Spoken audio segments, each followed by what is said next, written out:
Hey, what's going on YouTube? It's the CJ. Give you guys a quick update on the JBJ. It's going to be episode 27 of the JBJ 65-gallon reef build.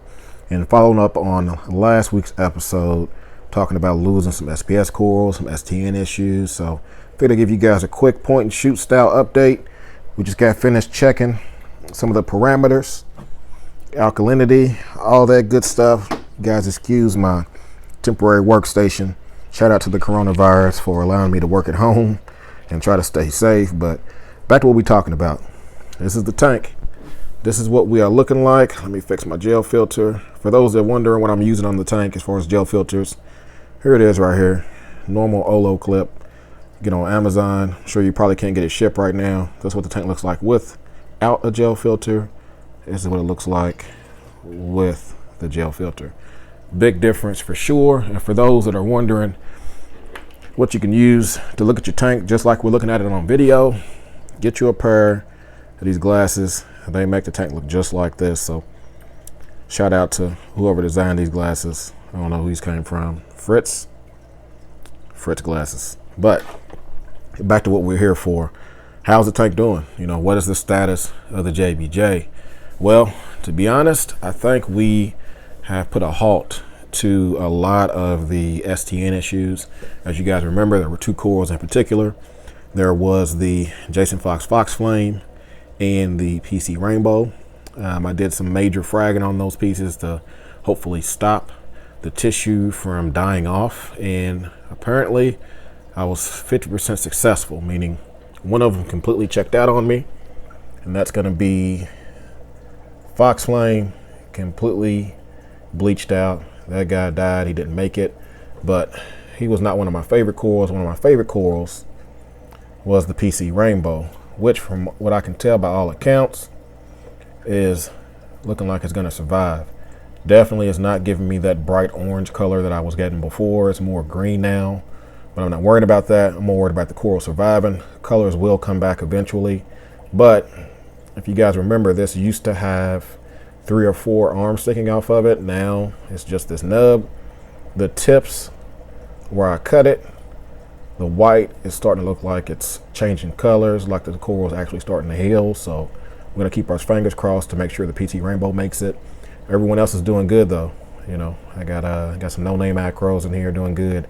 Actually got some polyp extension, which is something I've never really had.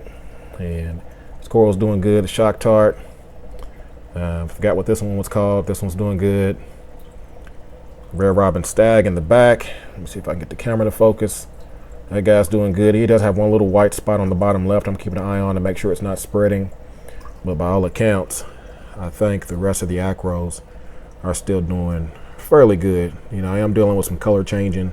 A lot of them are starting to green out on me, but I'm not concerned with that. But so I think we are past the major issue. Even noticed some corals starting to encrust. This is a tricolor Acro. If you guys see on the bottom there, the camera will focus.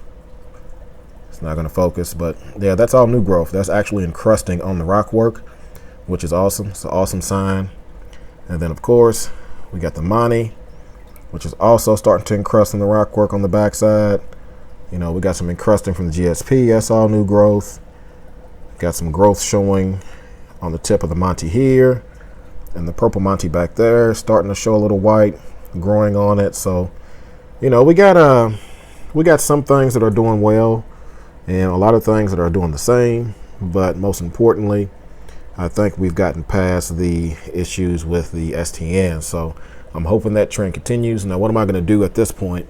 Well, since doing the water change, the 20-gallon water change, alkalinity on the tank, you know, was setting around 9.1 or so, and I was waiting on it to drop. I was waiting on it to start showing the tank consuming, and we finally gotten that drop. So I'm gonna post the Apex test results. It's a slow curve as it's dropped, and now we finally gotten to the point to where we're ready to kick on the dosing again. So dosing is going to be handled by the Aquamaxx T1 calcium reactor. I just turned on the solenoid, so we're just going to start introducing bubbles through it right now just to keep the bacteria alive inside the calcium reactor. I've turned up the pump just to kind of keep water flowing through it, but ideally when I'm running this to not overdose the tank. I'm only running this thing at about 5 milliliters a minute, so we're going to slow it way down. So for anyone that is turning off the calcium reactor, make sure you keep water going through it because of the bacteria that is alive inside the calcium reactor. This calcium reactor actually doubles as media, as biological filtration, as surface area. So shout out to Rico's Aquariums for reminding me of that when I was talking to him about my plan. So I want to give credit where it's due. So don't kill your calcium reactor and kill the flow through it and then decide to turn it on a week later, because you're going to dump a bunch of dead bacteria and sulfur and all that shit in your tank. Definitely don't want to do that. So the goal is to get this dialed back in and get the tank going again, and get it stable. Put the gel filter back on, and to keep consistent alkalinity and keep things constant for a bit, because like I said, I am getting encrusting, I am getting some good things happen, and I'm also gonna continue to do the water changes. I think that water change did me a lot of good. Thinking I'm gonna maybe go around 10 gallons a month, maybe 5 gallons every couple of weeks. I think that may be a good amount. I don't feel comfortable doing the big 20-gallon water changes like I just did to help, you know, combat whatever was wrong with the system. Now, part of the reason I'm doing these water changes is to introduce those trace elements I don't know how to test for, I just don't understand yet, like the strontium and iodine and all those things that people manually dose that don't do water changes. That life, I tried it, it didn't seem like it worked for me, so I'm just gonna go back to what I know, and that's doing water changes and letting those things help benefit the tank. And not only that, it also is gonna help export, because my phosphates were like 0.24 last time I checked them a week or so ago. I haven't checked them since the water change. I got to check them again, but with the amount I'm having to clean the glass lets me know that they're still in there. The only export I have right now is going to be the skimmer. The algae scrubber, last time I checked it, was not really growing anything. Let's check it again.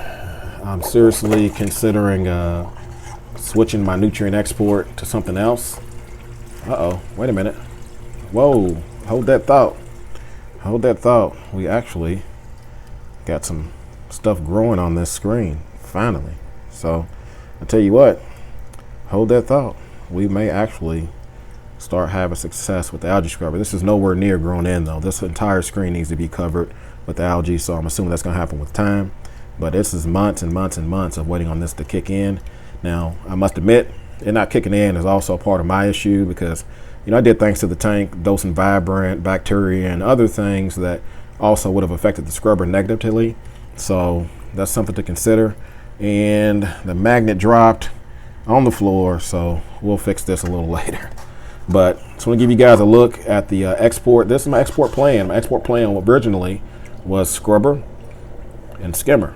So that's all I have running right now. Is this going to be enough? Not sure, but I'm not going to just rely on this solely anymore. I think I'm going to start doing my my water changes once again. So other than that, I think we are back on track. I think we back on track in the JBJ. Just want to give you guys, you know, a quick random update, straight point and shoot style, and hopefully you know, update you guys on what's going on. A lot of people were wondering, you know, is the tank going to make it? You know, is this complete, you know, downfall? Is it going to recover? All appears to be doing pretty good at this point. So I mean, look at the tank. I ain't gonna lie, it's looking pretty damn dope right now. So hopefully you guys are staying safe, you know, with this coronavirus and, you know, the quarantines going on in the country. Absolute craziness.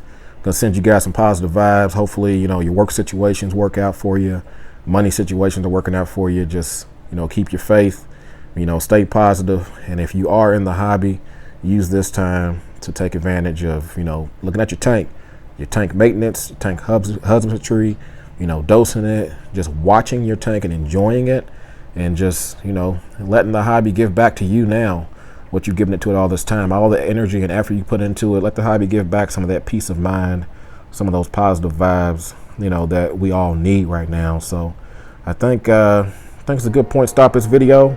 We got trains rolling, you know, this is live point and shoot style. So if you guys got any questions or comments as far as what's going on with the tank, if I missed something, or if you got questions as far as the calcium reactor, or, you know, anything else, make sure you drop a comment down below.